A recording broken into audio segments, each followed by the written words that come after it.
بسم اللہ الرحمن الرحیم۔ اللہ کے نام سے شروع جو بہت مہربان نہایت رحم کرنے والا ہے۔ اور تمہاری بیویاں جو کچھ چھوڑ کر جائیں اس کا آدھا حصہ تمہارا ہے، بشرطے کہ ان کی کوئی اولاد زندہ نہ ہو، اور اگر ان کی کوئی اولاد ہو تو اس وصیت پر عمل کرنے کے بعد جو انہوں نے کی ہو اور ان کے قرض کی ادائیگی کے بعد تمہیں ان کے ترکے کا چوتھائی حصہ ملے گا، اور تم جو کچھ چھوڑ کر جاؤ اس کا 1/4 ان بیویوں کا ہے، بشرطے کہ تمہاری کوئی اولاد زندہ نہ ہو۔ اور اگر تمہاری کوئی اولاد ہو تو اس وصیت پر عمل کرنے کے بعد جو تم نے کی ہو اور تمہارے قرض کی ادائیگی کے بعد ان کو تمہارے ترکے کا 8واں حصہ ملے گا۔ اور اگر وہ مرد یا عورت جس کی میراث تقسیم ہونی ہے ایسا ہو کہ نہ اس کے والدین زندہ ہو نہ اولاد، اور اس کا ایک بھائی یا ایک بہن زندہ ہو، تو ان میں سے ہر ایک چھٹے حصے کا حقدار ہے، اور اگر وہ اس سے زیادہ ہوں تو وہ سب 1/3 میں شریک ہوں گے، مگر جو وصیت کی گئی ہو اس پر عمل کرنے کے بعد اور مرنے والے کے ذمہ جو قرض ہو اس کی ادائیگی کے بعد، بشرطے کہ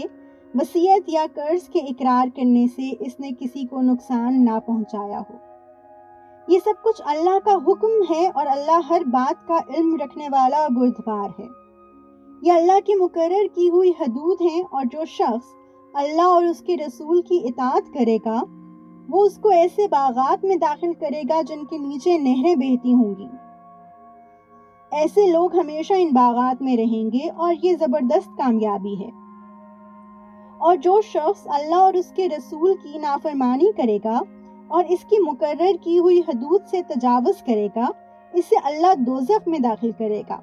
جس میں وہ ہمیشہ رہے گا، اور اس کو ایسا عذاب ہوگا جو ذلیل کر کے رکھ دے گا۔ تمہاری عورتوں میں سے جو بدکاری کا ارتکاب کریں ان پر اپنے میں سے 4 گواہ بنا لو۔ چنانچہ اگر وہ ان کی بدکاری کی گواہی دیں تو ان عورتوں کو گھروں میں روک کر رکھو یہاں تک کہ انہیں موت اٹھا کر لے جائے،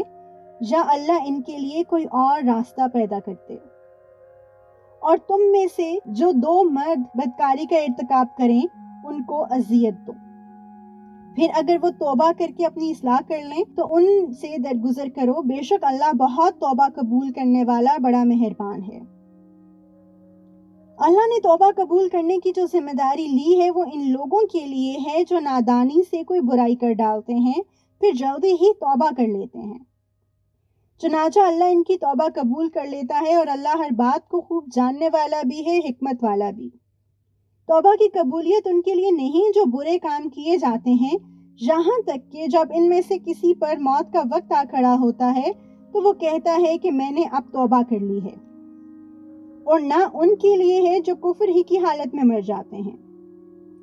ایسے لوگوں کے لیے تو ہم نے دکھ دینے والا عذاب تیار کر رکھا ہے۔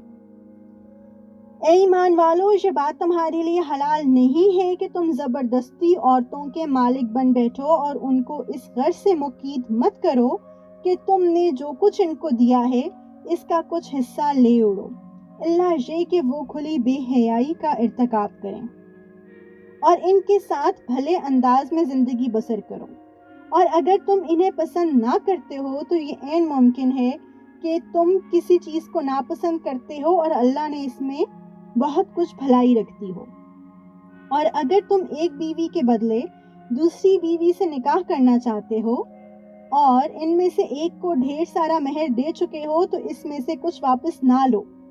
کیا تم بہتان لگا کر اور کھلا گناہ کر کے مہر واپس لوگے؟ اور آخر تم کیسے وہ مہر واپس لے سکتے ہو جبکہ تم ایک دوسرے کے اتنے قریب ہو چکے تھے اور انہوں نے تم سے بڑا بھاری عہد لیا تھا؟ اور جن عورتوں سے تمہارے باپ دادا کسی وقت نکاح کر چکے ہوں تم انہیں نکاح میں نہ لاؤ، البتہ پہلے جو کچھ ہو چکا وہ ہو چکا۔ یہ بڑی بے حیائی ہے، گھناؤنا عمل ہے اور بے راہ روی کی بات ہے۔ تم پر حرام کر دی گئی ہیں تمہاری مائیں، تمہاری بیٹیاں، تمہاری بہنیں، تمہاری پھوپھیاں، تمہاری خالائیں اور بھتیجیاں اور بھانجیاں، اور تمہاری وہ مائیں جنہوں نے تمہیں دودھ پلایا ہے، اور تمہاری دودھ شریک بہنیں، اور تمہاری بیویوں کی مائیں، اور تمہارے زیر پرورش تمہاری سوتیلی بیٹیاں جو تمہاری ان بیویوں کے پیٹ سے ہوں جن کے ساتھ تم نے خلوت کی ہو۔